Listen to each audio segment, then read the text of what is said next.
Frères et sœurs, c'est aujourd'hui la fête des saints apôtres Pierre et Paul. Mais il me semble que les saints apôtres Pierre et Paul seraient heureux que nous comprenions ce qu'ils ont vécu avec le Seigneur. Ils ont vécu avec lui de telle manière qu'ils n'ont pas eu peur d'aller jusqu'au martyre pour lui.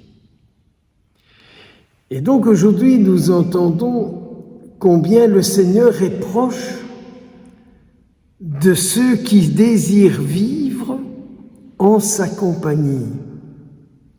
Le Seigneur est très proche, tout proche, de tous ceux, toutes celles qui lui disent « Ma vie, c'est toi.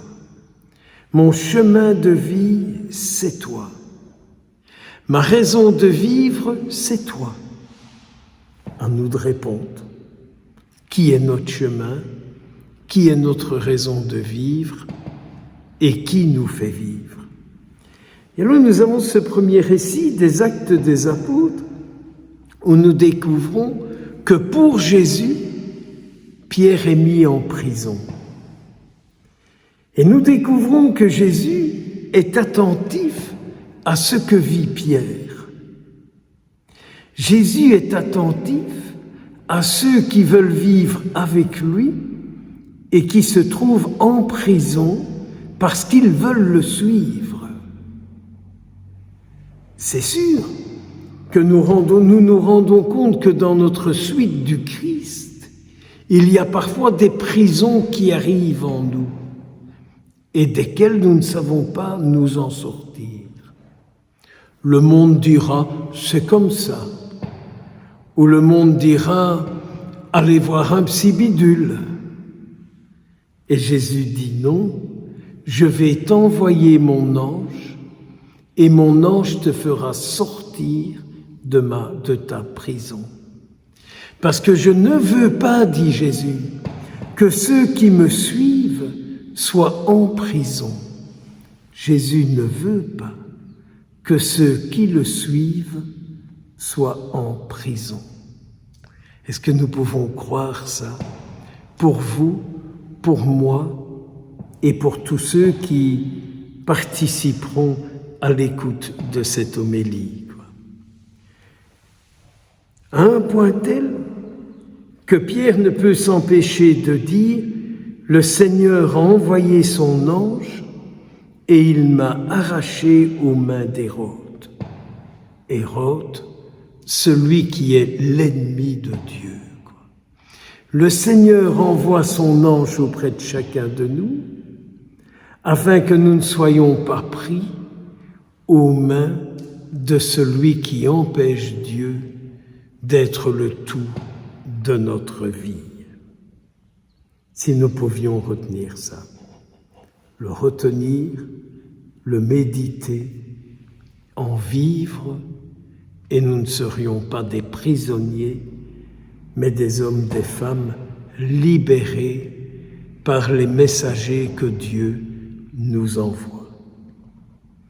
Saint Pierre, Saint Paul qui fait une expérience de solitude terrible. La solitude est quelque chose de terrible.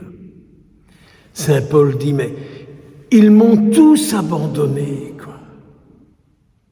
Vous vous imaginez, dans cette séquela Christi, dans la suite que Paul vit du Christ, il est bien obligé de dire « Tous ceux qui se disent disciples de Jésus m'ont abandonné ». Parce que c'est bien de ça qu'il s'agit. On croit parfois d'avoir le soutien, n'est-ce pas? Tintin, mais Paul ne pouvait pas dire Tintin, il n'était pas belge et Hergé n'était pas encore né. Mais Saint Paul dit « Tous m'ont abandonné, mais le Seigneur, lui, il m'a assisté. » Ça montre bien combien est toujours récompensée la confiance que nous mettons dans le Seigneur. Elle est toujours récompensée. J'aimerais tant que vous puissiez tous en faire cette expérience. Alors nous pouvons arriver à l'Évangile et Jésus qui dit « Mais finalement, qui suis-je pour toi? Qui suis-je pour toi ?» Quelle est la réponse que nous allons faire? Moi, j'essaye de lui dire chaque jour « Tu es le but de ma vie, tu es ma raison de vivre, tu es celui en départ duquel j'aime de réfléchir, de parler et d'agir. » Mais oui, mes frères et mes sœurs, en départ de qui aimons-nous parler, réfléchir et agir? Pourquoi ne pas le faire en départ du Christ? Mais pourquoi? Mais dites-moi pourquoi? Le monde chrétien le fait si peu. Pourquoi? Que le Seigneur nous pardonne cette peur que nous avons de parler, de réfléchir, d'agir en départ de lui. Et puis, j'aime beaucoup cette parole de Jésus qui dit à Pierre, « Écoute, tout ce que tu auras lié sur la terre sera lié dans les cieux. » Alors je me dis, aujourd'hui, qu'est-ce qu'on devrait lier dans ma vie pour que je ne parte pas au ciel avec ça sur le dos? Qu'est-ce qui a besoin d'être lié dans ma vie pour que ça ne se répande plus nulle part?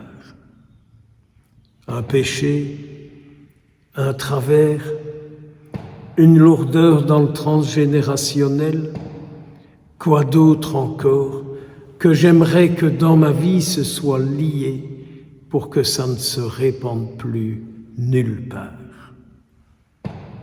L'Écriture sainte est formidable parce que lorsque nous l'écoutons, c'est l'œuvre de Dieu qui se réalise. Lorsque je l'écoute, lorsque je la vis, c'est l'œuvre de Dieu qui se réalise. Et tout ce que tu auras délié sur la terre sera délié dans les cieux. Eh bien oui, Seigneur, que ta vie qui est en moi, qu'elle soit déliée. Ta vie qui est en moi, qu'elle soit déliée. Et que ta vie qui est en moi, elle se répande sur la terre et que je puisse continuer de la vivre un jour au ciel auprès de toi. Alors vous voyez, frères et sœurs, la fête des saints apôtres Pierre et Paul, le Seigneur envoie ses messagers, ce fameux ange gardien, pour nous sortir de tout ce qui nous met en prison. Saint Paul fait l'expérience d'une solitude humaine. Il fait l'expérience d'une solitude terrible et il dit, c'est vrai, mais le Seigneur est venu avec moi. Pour vous, qui suis-je?